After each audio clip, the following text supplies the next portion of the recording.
We're at Eagle Crest Golf Resort, and we're covering the qualifying tournament for the LPGA Volvic Championship starting in Ann Arbor in a couple of days. And with me is Craig Piscopink, who has the Golf Academy here at Eagle Crest, and he told me some really interesting things this morning. How are you doing? Fantastic. How are you? Well, it was fun watching you play a little golf this morning. Yeah, we get to do that once in a while, don't we, in the golf business? Yeah, just a hole or two, right? Yep.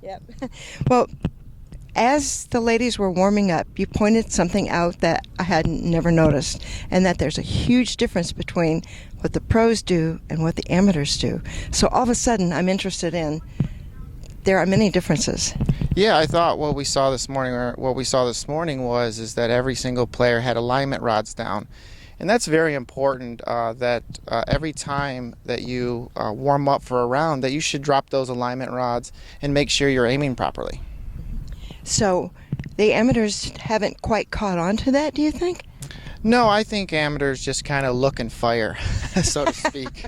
And then the LPGA girls here were a little bit more deliberate on their target. A little bit more riding on it. Yes, absolutely. A little bit more pressure than, just hitting it out there. Well, now, you say you've noticed 1,001 small things that you notice as differences that the pros are better at or do more consciously.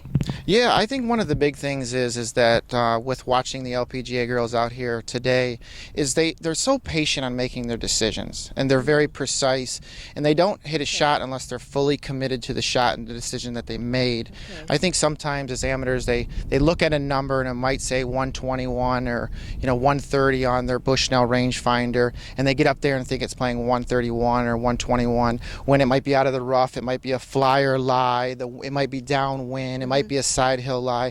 So the girls out here, they really take every single detail and into factor, and that really helps them execute good golf shots. Well, we're going to have a chance to see a lot of those good golf shots at Travis Point in a couple of days, and sometimes it's fun to watch the women because they're just as good as the guys. They are.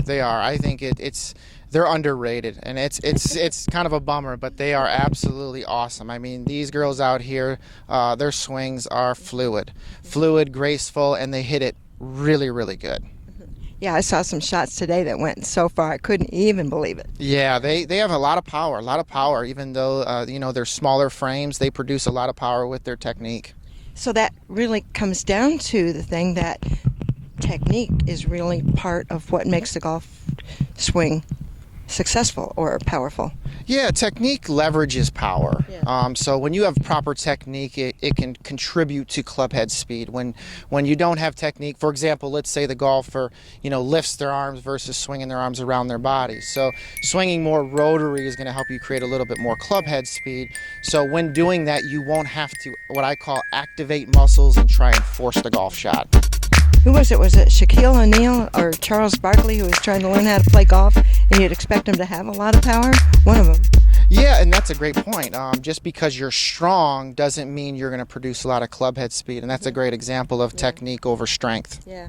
One other thing you said that was interesting this morning is you mentioned rangefinder. Mm-hmm. Now, for this local qualifier, the rules are the same as for the tournament itself, and how are those different from, say, the Michigan Women's Open here? Yeah, so with the LPGA and the PGA Tour, you're allowed to use a rangefinder in practice rounds, but not under competition.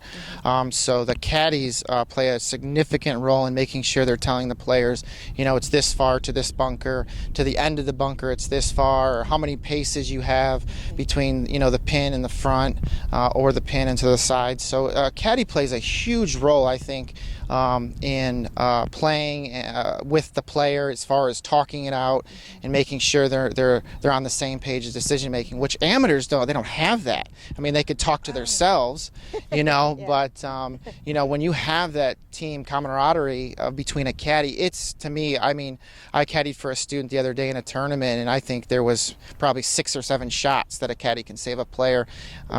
as far as in a round of golf. You know, some caddies are able to know their players and kind of get them to calm down. Some are able to encourage them if they're struggling, or just be another, you know, confirmation on a trust factor. And yeah, that's the right club. Yeah, another mind. Yes, absolutely. Two's better than one.